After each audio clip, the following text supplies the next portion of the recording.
Hello my dear students, most welcome to physics class. आज की इस लेक्चर में डिस्कस करेंगे डिस्क का जड़त्व आघूर्ण।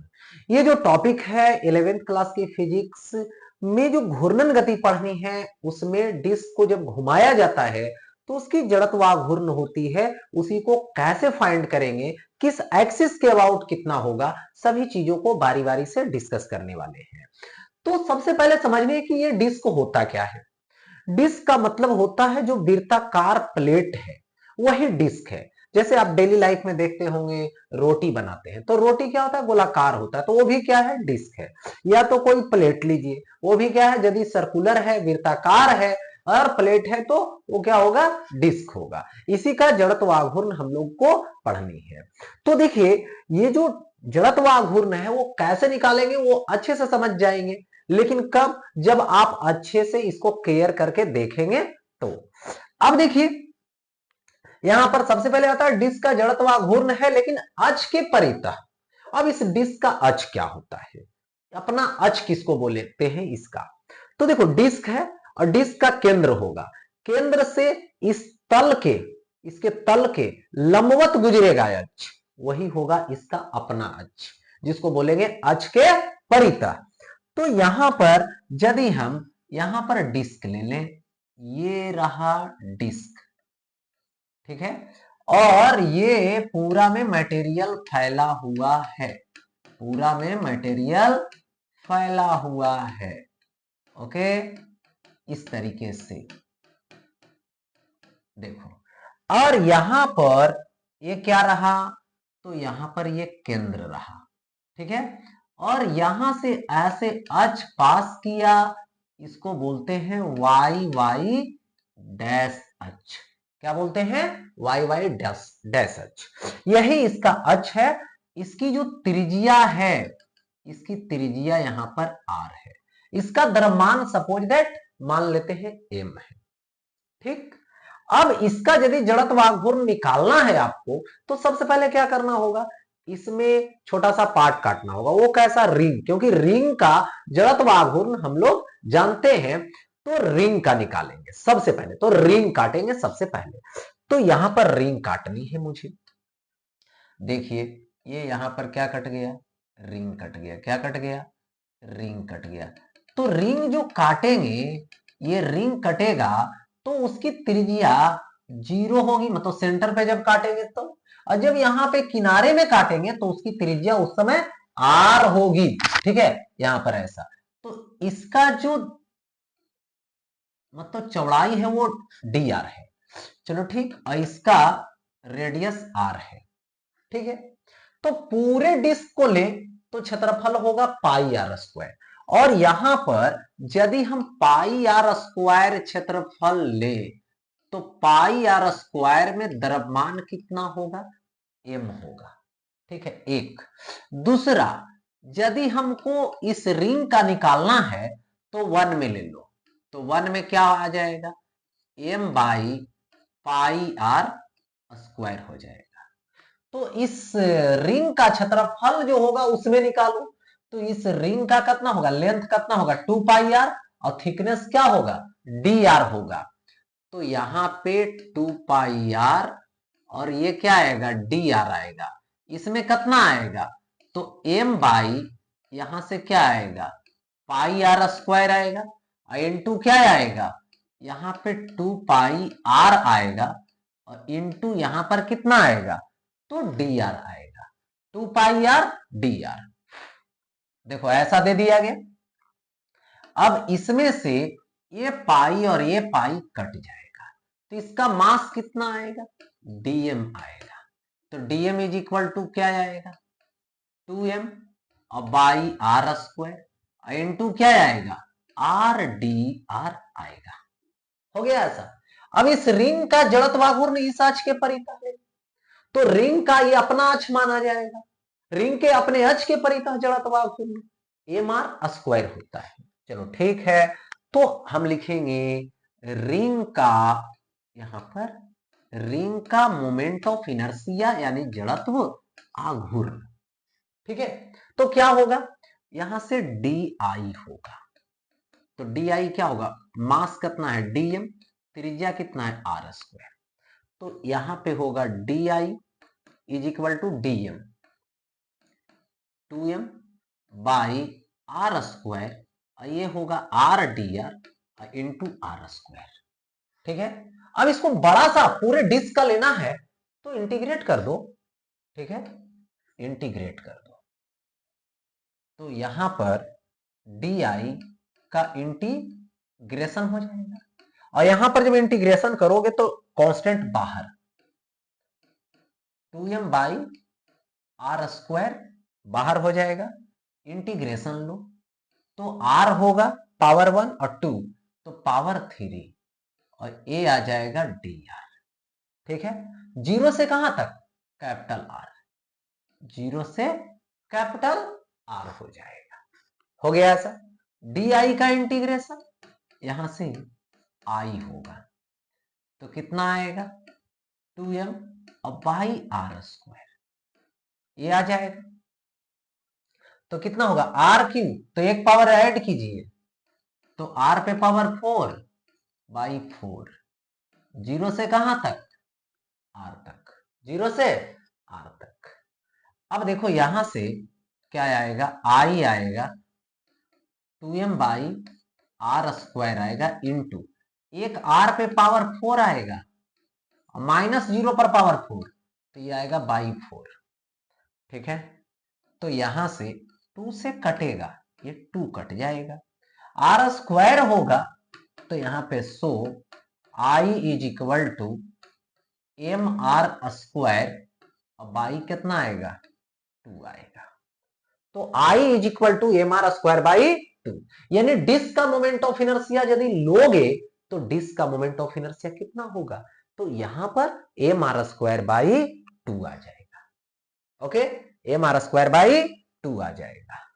अच्छा, यहां पर यदि हम यहां पर घूर्णन त्रिज्या ले तो आई के प्लेस पे क्या पुट करोगे, एम के स्क्वायर। ओके, फिर क्या पुट करोगे, यहां पे पुट करोगे एम आर स्क्वायर बाई 2। देखो अब यहां से एम एम एक कट गया, रूट चढ़ेगा तो के इज इक्वल टू क्या आएगा, प्लस माइनस आएगा, और आर बाई यहां पर क्या लिखोगे, √2 लिखोगे, तो ये हो गया मोमेंट ऑफ इनर्शिया के हिसाब से फिर घूर्णन त्रिज्या। ठीक है, घूर्णन त्रिज्या दे दिया गया, तो ये हो गया अपने अक्ष के परितः। अब आता है अक्ष के समानांतर लेंगे, स्पर्श ज्या के परितः लेंगे। ठीक है, स्पर्श ज्या के परितः, तो देखिए ये रहा यहां पर डिस्क, ये रहा डिस्क, डिस्क का ये पूरी तरह से मटेरियल है, और यहां पर देखो स्पर्श ज्या जाएगा, जैसे यहां पर से खींचो ऐसे स्पर्श ज्या खींचो तो y डैश, तो यहां पर केंद्र है, यहां से ऐसे अक्ष जाएगा, यहां से ऐसे अक्ष जाएगा, तो ये केंद्र हो गया, यहां से डॉट डॉट डॉट ऐसे, तो ये d होगा, तो d इज इक्वल टू क्या आएगा, r आएगा। हो गया ऐसा। अब देखो स्पर्श ज्या गया, अक्ष के समानांतर गया, तो यहां पर जड़त्वाघूर्ण लोगे तो क्या लोगे, I is equal to I C M plus M D square, इसको क्या बोलिएगा, समांतर। ठीक है, समांतर अक्षों का प्रमेय से। ऐसा इसलिए क्योंकि द्रव्यमान केंद्र से नहीं जा रहा है, द्रव्यमान केंद्र के बगल से जा रहा है, और जब भी द्रव्यमान केंद्र से हट के जाएगा तो आपको समांतर अक्ष का प्रमेय लगाना पड़ेगा। देखो तो I is equal to I C M, तो यहां पर कितना आएगा, एम आर स्क्वायर बाई 2 आएगा, प्लस कितना आएगा, एम आर स्क्वायर आएगा, आधा प्लस एक 1.5 होगा, so I is equal to 3/2 M R square आ जाएगा, तो I is equal to 3/2 M R square. I के जगह पे अब लगा दो एम के square is equal to 3/2 M R square. तो m से m क्या हो जाएगा, कैंसिल, इधर रूट जाएगा, so k is equal to plus minus r root over 3/2 हो जाएगा। ठीक है, इस तरीके से। अब देखिए यहां पर नेक्स्ट एक जो है से सिस्टम बनाया गया है, लेकिन इस सिस्टम में 2 डिस्क है। कितना डिस्क है इस सिस्टम में, 2 डिस्क है, 2 डिस्क। ठीक है, 2 डिस्क दे रखा है, यही 2 डिस्क है। अब यहां पर क्या है कि दोनों को टच करवाया है, और टच करवाया है वहीं से यहां पर पास किया है टेंजेंट, स्पर्श रेखा, और उसी के परितः इसको घुमाना है, यानी उसी के परितः आई निकालना है। तो सबसे पहले देखिए ये जो जा रहा है ये इसका अपना अक्ष है, तो उसके समानांतर हो गया। इसके लिए देखें तो इसका ये समानांतर है, मतलब समांतर अक्ष का प्रमेय लगाएंगे। लेकिन यहां पर समझिए लगाने की कोई जरूरत नहीं, मैं पहले बता रखा है, स्पर्श ये जाएगा और अक्ष के समांतर जाएगा, तो क्या निकाल रखा है, तो 3/2 mr²। तो यहां पर एक डिस्क ये है, अकेला सोचेंगे इसको, फिर अकेला सोचेंगे इसको, तो इसके लिए क्या होगा, I1 होगा। I1 इज इक्वल टू क्या आएगा, तो 3/2 m1 r1² प्लस I2 ले लो 3/2 और m2 r2 का स्क्वायर ले लो। ठीक है, अब दोनों का टोटल ले लो, टोटल जड़त्व आघूर्ण ले लो I, तो क्या होगा I1 प्लस I2, तो I इज इक्वल टू, यहां से देखो इन दोनों में 3/2 कॉमन लेते हैं, कॉमन ले लेंगे, m1 r1² plus m2 r2 का स्क्वायर, यही क्या आ गया, आंसर आ गया। ठीक है, हो गया ऐसा। अब देखिए यहां पर नेक्स्ट अब आता है व्यास के परितः। ठीक है, व्यास के परितः आता है, तो व्यास के परितः क्या होगा, तो सबसे पहले हमने डिस्क बनाया, ये डिस्क है। ठीक है, और डिस्क का आप जो व्यास सोचोगे तो क्या होगा, केंद्र से पास करेगा ऐसे, ये रहा यहां पर केंद्र, और केंद्र से ये पास करेगा, यहां से ऐसे पास करेगा, तो ये जो हो गया ये क्या हो गया, वाई एक्सिस मान लेता हूं, ये ओरिजिन है, ये मान लेता हूं एक्स, क्योंकि इसके परितः यदि घुमाना है तो इसके परितः यानी व्यास के परितः जड़त्वाघूर्ण आईडी, ये तो भी व्यास है जो उसका लंबवत लिए है। ठीक है, तो इसके परितः भी यदि घुमाएंगे तो व्यास के परितः होगा, तो ये भी क्या होगा, आईडी होगा। मतलब कोई 2 व्यास हो सकता है परपेंडिकुलर, लेकिन 2 से अधिक एक दूसरे के परपेंडिकुलर नहीं हो सकता है। चलिए ठीक है, तो यहां पर इसके प्लेन में है, तो ऐसा सोचिए कि यदि यहां पर सेंटर है, यहां से बाहर की तरफ एक अक्ष खींचे, इधर जेड अक्ष में, तो ये क्या होगा, डिस्क का अक्ष होगा। किसका होगा, डिस्क का अक्ष होगा। तो डिस्क का अक्ष जब होगा तो क्या होगा, इस प्लेन के लंबवत गया, इस प्लेन के लंबवत गया। तो जैसे इस प्लेन के लंबवत जाएगा तो क्या होगी, इसके परितः जड़त्वाघूर्ण जो होता था वो इन दोनों के सम के बराबर होगा, जोड़ के बराबर होगा यहां पे। तो कैसे निकाल सकते हैं, सबसे पहले आई जेड इसका अपना है, अपना अक्ष है, तो अपना अक्ष के परितः mr²/2 होता है। अब क्या करो, इसके परितः मोमेंट ऑफ इनर्शिया जो होगी वो क्या होगा, इसके सम के बराबर होगा, किससे, लंबवत अक्षों के प्रमेय से। तो यहां पर आई जेड लगाओ 2 और आई एक्स प्लस आई वाई, किससे, तो यहां पर क्या होगा, तो लंबवत, ठीक है, अक्षों का प्रमेय से, लंबवत अक्षों का प्रमेय से। तो क्या होगा, आई जेड है तो आई जेड क्या आएगा, यहां पर एम आर स्क्वायर बाई 2 आएगा। तो आई एक्स क्या होगा, I D, plus I Y क्या होगा, आई डी। तो यहां से एम आर स्क्वायर ले लो और बाई 2 ले लो, is equal to I D plus I D, 2 I D हो गया। 2 से डिवाइड कर दो, तो यहां पे I D is equal to M R square by 2 जाएगा, तो ये 4 हो जाएगा ना। तो यहां पर जड़त्व आघूर्ण हो गया I D is equal to M R square by 4। अब देखिए आई डी के जगह पे क्या लगाओगे, एम के स्क्वायर लगाओगे, और क्या होगा, एम आर स्क्वायर बाई 4 होगा। एम एम कटेगा, रूट चढ़ेगा उधर, तो प्लस माइनस आर बाई 2 होगा, प्लस माइनस आर बाई 2 हो जाएगा। तो k is equal to plus minus R by 2। ठीक है, तो यहां पर दे दिया गया व्यास के परितः जड़त्वाघूर्ण और घूर्णन त्रिज्या। ठीक है, अच्छा अब आता है यहां पर नेक्स्ट, देखिए व्यास के समांतर जाएगा, स्पर्श अक्ष के परितः लेना है। तो व्यास की बात जो होगी वो देखो ये है, यहां पर क्या चीज,